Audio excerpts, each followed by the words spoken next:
Kita berdoa sekali lagi. Ya Tuhan, kami bersyukur, kami berterima kasih karena malam hari ini Engkau memberi kami kesempatan untuk boleh sama-sama menikmati persekutuan doa bersama. Kami boleh menaikkan puji-pujian kami boleh menaikkan doa-doa kami. Tuhan pimpin, Tuhan sertai. Sebentar lagi kami akan merenungkan firman Tuhan. Kiranya Tuhan yang boleh menolong setiap kami, memberikan kami hati yang siap ditaburi kebenaran firman Tuhan. Dan kiranya firman ini boleh menjadi kekuatan bagi kami dan juga boleh mengingatkan kami bagaimana kami harus menjalani kehidupan kami hari lepas hari bersama dengan Tuhan. Terima kasih Tuhan, ini doa kami yang kami naikkan dalam nama Tuhan Yesus. Amin. Selamat malam Bapak Ibu yang dikasihi Tuhan. Kita akan sama-sama mempelajari firman Tuhan pada malam hari ini dari Mazmur 42. Kita akan sama-sama membuka Mazmur 42. Kita akan baca ayat yang pertama sampai ayatnya yang ke-12. Mazmur 42, ayat yang pertama sampai yang ke-12. Jika sudah menemukannya, saya akan bacakan bagi Bapak Ibu sekalian. Kerinduan kepada Allah, untuk pemimpin biduan nyanyian pengajaran Bani Korah. Seperti rusa yang merindukan sungai yang berair, demikianlah jiwaku merindukan Engkau ya Tuhan. Jiwaku haus akan Allah yang hidup. Bilakah aku boleh datang melihat wajah Allah? Air mataku menjadi makananku siang dan malam.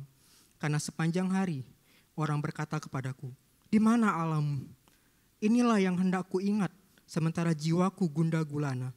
Bagaimana aku berjalan dalam arak-arakan manusia, memimpin mereka ke rumah Allah dengan suara sorak-sorai dan nyanyian syukur dalam keramaian orang-orang yang mengadakan perayaan. Mengapa engkau tertekan, hai jiwaku, dan gelisah di dalam diriku? Berharaplah kepada Allah, sebab aku akan bersyukur lagi kepadanya, penolongku dan Allahku. Jiwaku tertekan dalam diriku, sebab itu aku mengingat engkau dari tanah sungai Yordan dan pegunungan Hermon dari gunung Mizar. Samudra dalam saling memanggil dalam deru air terjunmu, segala gelora dan gelombangmu bergulung melanda aku. Tuhan memerintahkan kasih setianya pada siang hari, dan pada malam hari aku menyanyikan nyanyian suatu doa kepada Allah kehidupanku. Aku berkata kepada Allah gunung batuku, mengapa engkau melupakan aku? Mengapa aku harus hidup berkabung di bawah tekanan musuh? Seperti tikaman maut dalam tulangku, lawanku mencela aku sambil berkata kepadaku sepanjang hari, di mana Allahmu? Mengapa engkau tertekan hai jiwaku? Dan mengapa engkau gelisah dalam diriku? Berharaplah kepada Allah, sebab aku akan bersyukur lagi kepadanya, penolongku dan Allahku. Demikian pembacaan firman Tuhan pada malam hari ini. Bapak Ibu yang dikasihi Tuhan, ketika kehidupan kita berjalan dengan baik dan lancar, akan sangat mudah bagi kita kemudian untuk menyembah Allah. Ketika Ia menyediakan apa yang kita perlukan, ketika Ia menyediakan apa yang kita butuhkan, akan mudah bagi kita untuk menyembah Allah. Tetapi kita sadar bahwa kehidupan kita tidak akan selalu berjalan dengan baik. Terkadang ada masanya Tuhan mengizinkan begitu banyak pergumulan dalam hidup kita yang harus kita hadapi. Ketika itu terjadi, bagaimana dengan diri kita? Apakah kita masih bisa menyembah Tuhan? Ketika Tuhan terasa jauh dalam kehidupan kita, apakah kita masih bisa menyembah Allah? Bapak yang dikasihi Tuhan, persahabatan sering diuji oleh perpisahan dan kesunyian. Kita bisa dipisahkan oleh jarak. Dalam relasi kita dengan Allah pun, terkadang kita tidak akan selalu merasa dekat dengannya. Philip Yancey mengatakan, hubungan apapun melibatkan masa-masa dekat dan masa-masa jauh. Dan dalam hubungan dengan Tuhan, tidak peduli seakrab apapun, bandul itu akan bergoyang dari satu sisi ke sisi yang lain. Dan pada saat itulah, penyembahan kepada Allah akan menjadi sulit. Bagian yang kita baca tadi, kita melihat bagaimana pemazmur sangat merindukan Tuhan. Bagaimana dia merasakan begitu jauh dengan Allah. Bapak Ibu yang dikasihi Tuhan, sebelum kita melihat bagian yang kita baca tadi, Mazmur ini merupakan Mazmur jilid yang kedua dari 5 jilid Mazmur yang ada. Di mana di dalam jilid yang kedua ini pun terdapat beberapa penulis dan salah satunya adalah Bani Korah. Mazmur 42 ini terdiri dari 2 bait dengan refrain yang sama, yaitu di ayat 16 dan ayat 12 yang berbunyi demikian. Mengapa engkau tertekan, hai jiwaku, dan gelisah di dalam batinku? Berharaplah kepada Allah, sebab aku akan bersyukur lagi kepadanya, penolongku dan Allahku. Bapak Ibu yang dikasihi Tuhan, nanti kalimat yang sama ini akan muncul kembali di dalam Mazmur 43 ayat yang kelima. Sehingga ada yang melihat bahwa Mazmur 42 dan 43 kemungkinan besar awalnya adalah satu puisi tunggal. Ini terbukti dengan adanya pengulangan refren yang terjadi di dalam setiap bagian yang ada. Bapak Ibu sekalian, kita tidak tahu mengapa kemudian atau kapan kemudian Mazmur ini kemudian dibagi menjadi dua bagian. Sehingga ada yang melihat bahwa pembagian ini mungkin memudahkan penggunaannya di dalam liturgi. Seperti dalam Mazmur 9 dan 10. Atau bisa juga Mazmur 43 ini disusun untuk mengiringi Mazmur 42. Jadi Bapak Ibu sekalian, Mazmur 42 dan 43, kalau kita melihat dua Mazmur ini menunjukkan sebuah keseimbangan antara ratapan, permohonan, dan melihat ke masa depan seperti yang sering muncul di dalam Mazmur doa. Dan dalam Mazmur ini kita bisa melihat bahwa pemazmur mengalami begitu masalah, mengalami pergumulan yang begitu berat. Bagaimana dia sangat merindukan Allah yang seolah-olah jauh darinya. Namun dari sini kita bisa melihat apa yang dilakukan oleh pemazmur ketika dia merasa Allah jauh daripada dia. Kita bisa melihat yang pertama adalah dia meletakkan pengharapan itu pada Tuhan. Dalam Mazmur-Mazmur seperti ini Bapak Ibu sekalian, berbicara mengenai seseorang yang rindu untuk pergi ke bait suci tetapi dia tidak dapat melakukannya. Inilah yang dirasakan oleh si pemazmur ini. Dia merasa terisolasi secara rohani karena dia merasa bahwa Allah sangat jauh. Namun bagian ini kita tidak tahu secara persis apa yang dirasakan oleh pemazmur. Mungkin dia sedang menderita sakit fisik sehingga dia tidak bisa beribadah. Atau mungkin ada yang melihat bahwa dia sedang berada di dalam pembuangan sehingga tidak bisa datang ke bait Allah. Bapak Ibu yang dikasihi Tuhan, kalau kita melihat Mazmur ini dimulai dengan sebuah kerinduan kepada Allah. Hal ini kita lihat di dalam bagian awal bagaimana si pemazmur memberikan sebuah gambaran yang paling berkesan. Yaitu sebuah perumpamaan yang menyamakan keinginannya kepada Tuhan seperti seekor rusa yang begitu merindukan air. Ini merupakan gambaran yang menyatakan bagaimana seorang pemazmur begitu haus secara rohani akan Tuhan. Perasaan ini didorong oleh perasaan nyata tentang ketidakhadiran Tuhan di tengah-tengahnya dan bagaimana dia diserang oleh musuh-musuhnya. Sehingga dampak yang terjadi dari pemazmur ini adalah dia mengalami pergumulan yang begitu berat. Dia mengalami depresi sehingga pemazmur menggambarkan seolah-olah makanannya adalah air mata. Ia menangis siang dan malam. Dia berharap akan air yang merupakan kehadiran Tuhan. Tetapi pada bagian ini kita melihat justru yang ada adalah air mata. Tekanan, ejekan daripada orang-orang lain. Dan berkata, di mana Allahmu? Memperparah penderitaannya dan itu sangat menyakitkan bagi dia. Sehingga dalam kondisi seperti ini, ia mencoba untuk kembali mengingat bagaimana relasinya dengan Allah yang begitu indah di pada masa lalu. Waktu ia bisa pergi ke bait suci dan mengalami sukacita yang tak terpendamkan pada saat dia memuji orang di tengah orang banyak pada waktu mereka mengadakan sebuah perayaan. Istilah perayaan dalam ayat 5 Bapak Ibu sekalian bisa mengacu pada titik puncak keagamaan dalam kalender seperti Paskah, Pondok Daun atau Pentakosta. Di mana pada saat itu kita tahu bahwa orang-orang itu akan berbondong-bondong ke Yerusalem dan tempat kudus serta di sanalah mereka meluapkan sukacita mereka kepada Allah. Kenangan bersama dengan Tuhan Bapak Ibu sekalian setidaknya bisa menolong pemazmur merasa lebih baik. Tidak hanya mengingat kenangan bersama Tuhan, pemazmur juga berbicara kepada dirinya sendiri untuk supaya kembali pada keadaan yang lebih baik dan lebih positif. Dia bertanya, mengapa engkau tertekan hai jiwaku? Mengapa begitu gelisah dalam diriku? Ia bertanya mengapa ia begitu tertekan. Pemazmur sadar bahwa dirinya sedang mengalami masalah.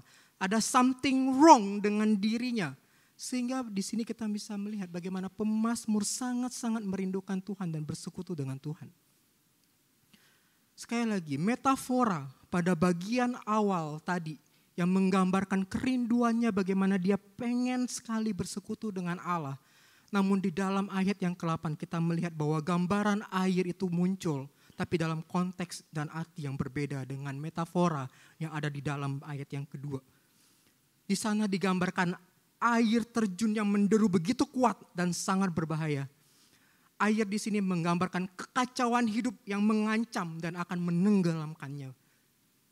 Oleh karena itu Bapak Ibu yang dikasihi Tuhan, menarik untuk kita perhatikan. Ketika kita membaca Mazmur, sampai sejauh ini kita mempelajari Mazmur. Ketika mereka mengalami pergumulan, mereka tidak pernah kehilangan pengharapan. Ini yang terjadi. Mereka terus meletakkan pengharapan mereka itu hanya kepada Allah. Ini pun yang terjadi dalam diri pemazmur, di mana kita bisa melihat di dalam ayat yang 9. Kita bisa melihat bagaimana pemazmur menyatakan bahwa Allah senantiasa hadir bersama dengannya. Kasih Allah yang tak berkesudahan itulah yang kemudian membuat pemazmur masih tetap bisa menaruh pengharapannya kepada Allah. Dia masih dapat melihat bagaimana Allah bekerja dalam kehidupannya. Walaupun seolah-olah mungkin Tuhan itu jauh daripada dirinya. Namun pengharapan itu tidak akan pernah pudar darinya. Ini pun yang dikatakan oleh Yesaya. Dan bagaimana ia menaruh pengharapannya kepada Allah.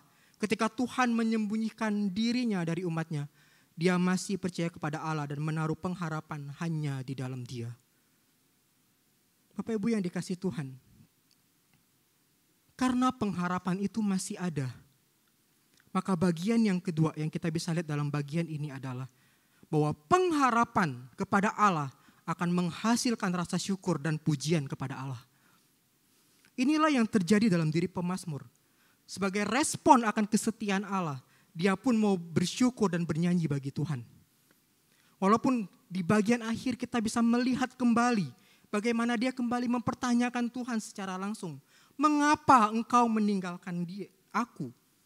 Dari sini kita melihat bahwa sebagian dari penderitaannya Bapak Ibu sekalian, sekali lagi disebabkan oleh orang-orang atau oleh musuh-musuh yang terus mengejek dia, mengapa Tuhan tidak hadir baginya.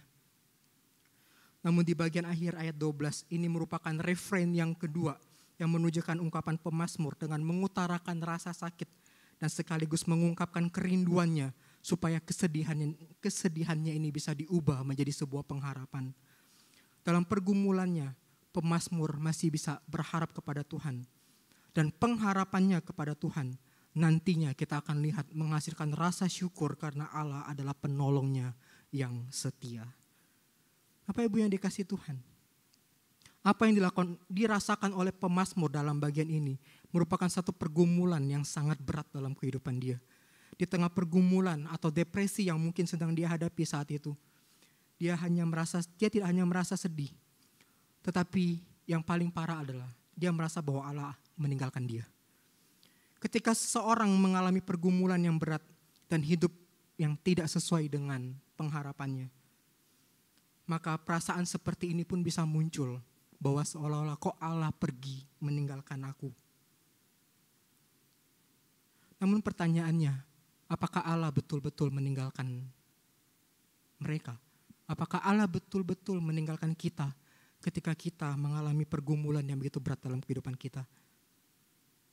Untuk mendewasakan relasi kita dengan Allah, terkadang Tuhan mengujinya dengan apa yang tampak seperti tampaknya sebagai masa-masa perpisahan, masa di mana seolah-olah Ia telah meninggalkan atau melupakan kita. Ini pun yang pernah dialami dan dirasakan oleh Daud.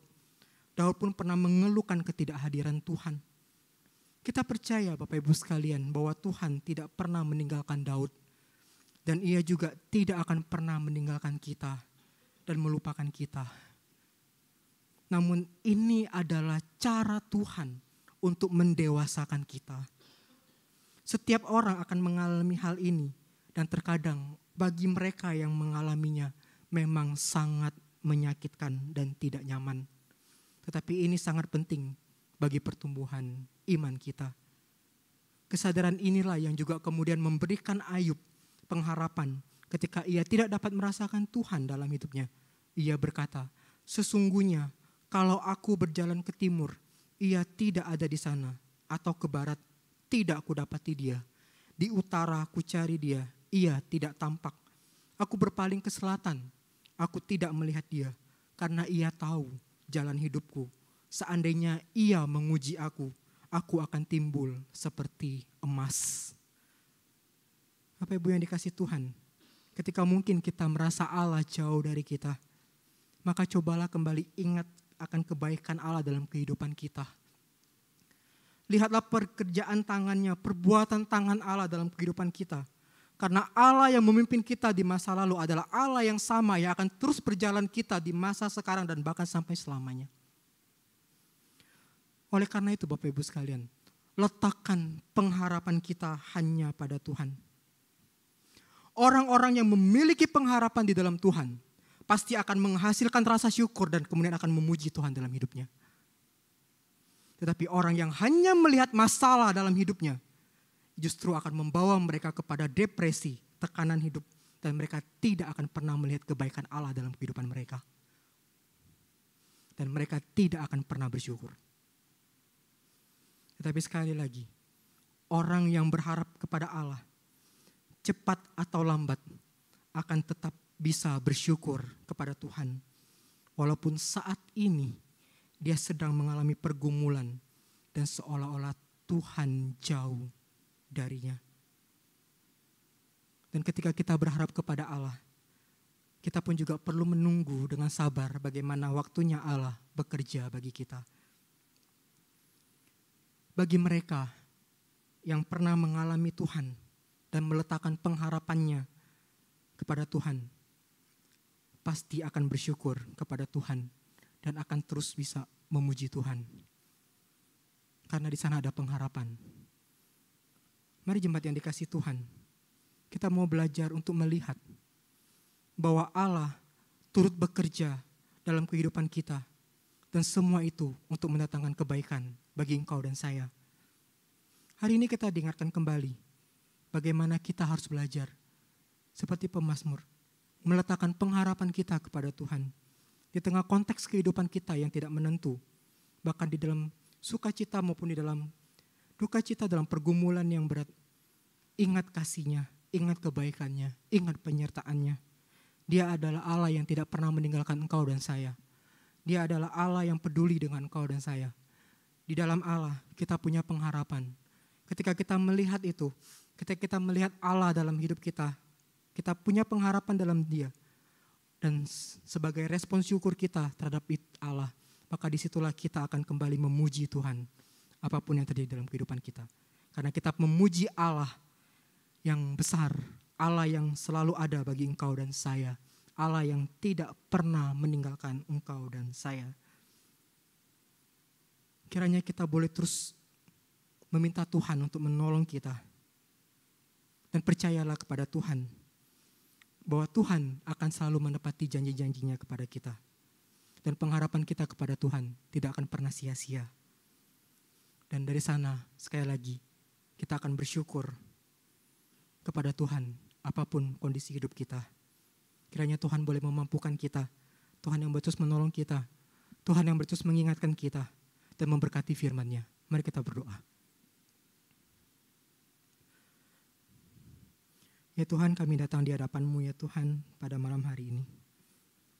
Kami melihat bagaimana Tuhan adalah Allah yang tidak pernah meninggalkan kami. Allah yang setia, Allah yang selalu hadir dalam kehidupan kami. Walaupun seolah-olah terkadang kami merasa Tuhan jauh dari kami. Mungkin itu adalah cara Tuhan untuk membentuk kami menjadi pribadi yang lebih baik. Dan mempertumbuhkan iman kami di hadapan Tuhan. Tuhan tolong kami ya Tuhan ketika kami mengalami pergumulan. Ketika kami mengalami tekanan hidup yang begitu berat. Kami boleh mengingat akan kasih Tuhan. Mengingat akan perbuatan tangan Tuhan dalam kehidupan kami. Karena dari sanalah kami memiliki pengharapan. Karena kami punya Allah yang lebih besar daripada setiap pergumulan kami. Allah yang setia, Allah yang tidak pernah meninggalkan kami. Sehingga dari sana, dari pengharapan itulah, kemudian kami bisa bersyukur, kami bisa memuji Tuhan atas segala kebaikan Tuhan dalam kehidupan kami. Tuhan tolong kami ya Tuhan, Tuhan sertai kami. Kiranya Roh Kudus yang memimpin kehidupan kami hari lepas hari, supaya kami boleh terus berjalan bersama dengan Tuhan. Terima kasih ya Tuhan, sebentar lagi kami akan pulang. Kiranya Tuhan pimpin sertai kami ya Tuhan. Tuhan boleh menjaga istirahat kami pada malam hari ini. Dan besok pagi Tuhan boleh memberikan kami kembali kesempatan untuk menyelesaikan setiap tanggung jawab dan aktivitas yang telah Tuhan sediakan bagi kami. Dan pakai kami terus untuk menjadi berkat bagi orang lain dan mempermuliakan nama Tuhan melalui kehidupan kami. Terima kasih Tuhan, ini doa kami yang kami naikkan hanya di dalam nama Tuhan Yesus. Amin. Selamat malam Bapak Ibu yang dikasihi Tuhan, saat teduh, Tuhan Yesus memberkati.